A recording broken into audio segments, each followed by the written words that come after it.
रिद्धि बाजार घूमने जाती है, तभी उसकी मौसी उसे मिल जाती है। उसकी मौसी उसे घर जाने के लिए उससे कहती है और जिद करती है कि रिद्धि मेरे साथ घर चल। रिद्धि अपनी मौसी से कहते हैं, मौसी, अगर माँ सविता को लगता है कि मैं ठीक नहीं हूं तो ठीक है। वो जो कर रही हैं मेरी भलाई के लिए ही कर रही हैं। उन्होंने उम्मीद नहीं छोड़ी है और मैं भी नहीं छोड़ना चाहती।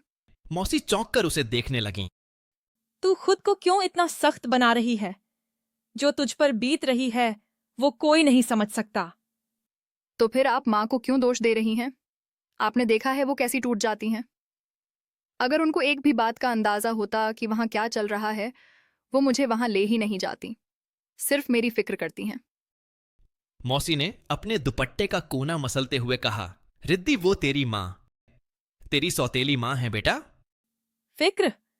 अरे पुत्र, तूने उसकी आंखों में दर्द नहीं देखा? वो खुद नहीं समझ पा रही कि तुझ पर क्या गुजर रही है। शिक्षक जी को बताना। मेरी रिद्धि ने एक कदम पीछे हटते हुए कहा, और अब माँ को कितना दुख होगा, कितना रोएगी वो, इसका आपको अंदाजा है? मौसी ने उसका हाथ पकड़ लिया और आवाज को बेहद नरम कर दिया। मजबूरी थी।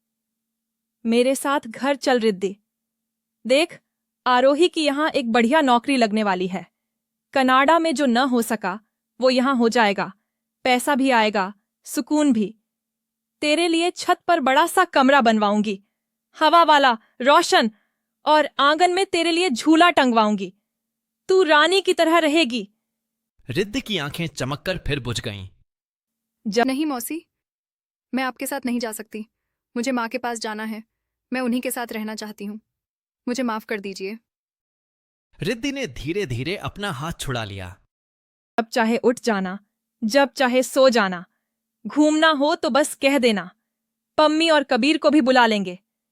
तू बस घर चल, मेरी बच्ची। वो सारा प्यार देना चाहती हूं जो बचपन में नहीं दे पाई।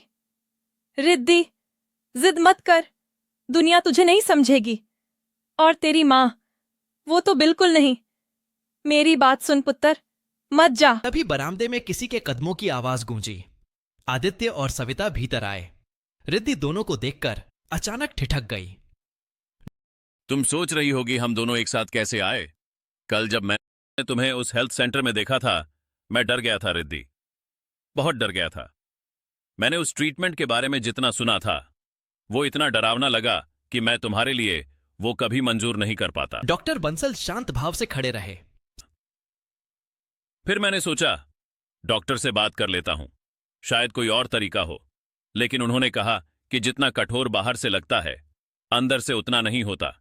इससे 70% मरीज ठीक होते हैं। और अच्छा कब होगा, कैसे होगा, ये वक्त पर ही चलता है। लेकिन हम दोनों मानते हैं कि तुम ठीक हो जाओगी रिद्धि, बहुत जल्दी। सविता ने रिद्धि का चेहरा थाम लिया। लगता है तो मुझे भी कोई ऐसे मुझ नहीं। कभी कभी अच्छे रास्ते दुबलाने दिखते हैं। जो भी हुआ शालिनी बच्चे के लिए।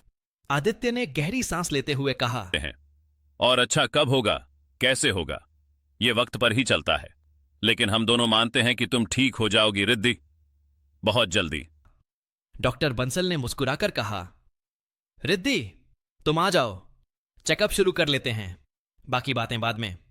रिद्धि ने पहले मां को देखा, फिर आदित्य को, और आखिरी बार मौसी की ओर देखा। मौसी की आंखों में आग्रह था, लेकिन रिद्धि का दिल अब रास्ता चुन चुका था और वो डॉक्टर की ओर बढ़ गई।